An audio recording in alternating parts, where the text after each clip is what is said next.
جی اب آتے ہیں آپ کے دو سوال آئے ہیں جی۔ پہلا سوال یہ ہے کہ امام صاحب نے پہلی رکعت میں سورۃ کوثر پڑھ لی، تو اب سنا ہے کہ سورۃ کوثر پہلی رکعت میں پڑھی جائے تو نماز نہیں ہوتی۔ کہتے ہیں جی امام صاحب نے پہلی رکعت میں سورۃ کوثر پڑھ لی، اور سورۃ کوثر اگر پہلی رکعت میں پڑھی جائے تو نماز نہیں ہوتی۔ نہیں، ایسی بات نہیں ہے، سورۃ کوثر بھی تو قرآن مجید ہے، اس میں نماز نہ ہونے والی بات نہیں ہے۔ اصل نفس مسئلہ یہ ہے کہ پہلی رکعت میں سورۃ کوثر تلاوت کی گئی، یعنی قرات کی گئی۔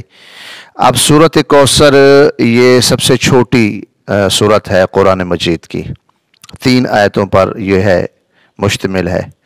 اب 3 آیتوں پر اذا جا بھی ہے، لیکن وہ اذا جا اس کے بعد پڑھی نہیں جا سکتی، کیونکہ ایک سورت کا چھوڑنا جو ہے یہ فرضوں میں یہ جائز نہیں ہے۔ ایک سورت آپ چھوڑ کر دوسری سورت نہیں پڑھ سکتے، یہ بھی ساتھ آپ مسئلہ سمجھ لیں۔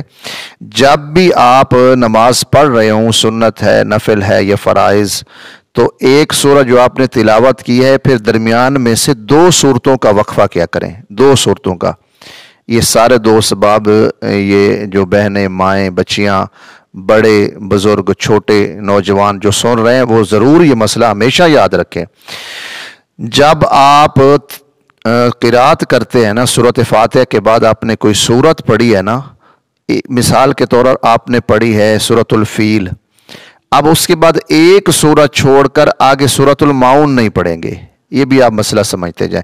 2 سورتیں جو ہیں یہ چھوڑنا ہوتی ہیں۔ آپ سے سورۃ فیل پڑھی ہے نا، اس کے بعد آپ قریش بھی چھوڑ دیں، اور اس کے بعد آپ معون بھی چھوڑیں، آپ انا اعطینا پڑھ سکتے ہیں۔ یہ مسئلہ ہر بہن، بچی، بڑا بھائی، دوست، احباب، بزرگ سارے یاد رکھیں، اپنی نمازیں درست کریں۔ اب یہ سوال کیا گیا نا سورۃ کوثر کا، اصل مسئلہ یہ ہے کہ وہ کہتے ہیں کہ پہلی رکعت میں جب سورۃ کوثر پڑھی گئی تو پھر اب کیسے نماز مکمل کرے گا؟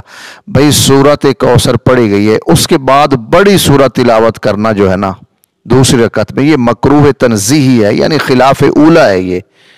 یہ نماز ہو جاتی ہے اگر اس کے بعد آپ کوئی بھی سورت، مثال ہے آپ فلق پڑھ لیں، آپ ناس پڑھ لیں تو نماز ہو جائے گی، لیکن یہ خلاف اولیٰ ہے۔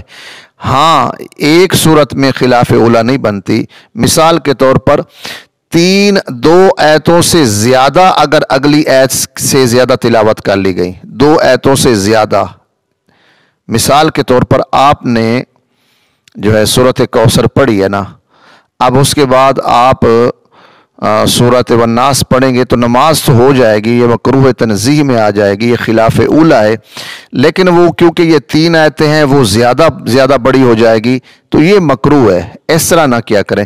اگر پہلی رکعت میں کسی امام صاحب نے سورۃ کوثر پڑھی ہے نا، تو اب دوسری رکعت میں وہ قل هو اللہ احد پڑھ کے اپنی نماز پوری کرے، کیونکہ قل شریف میں کم از کم جو ہے 3 آیتیں زیادہ نہیں ہیں، اور مسئلہ یہ ہے، نفس مسئلہ یہ ہے، 2 یا 3 آیتوں سے زیادہ جب ہم پڑھیں گے تو یہ بالکل خلاف اولیٰ ہے۔ اگر 1 آیت 2 آیت زیادہ پچھلی سورت سے پڑھی بھی گئی تو اس میں کوئی حرج نہیں ہے، آپ کی نماز ہو جائے گی۔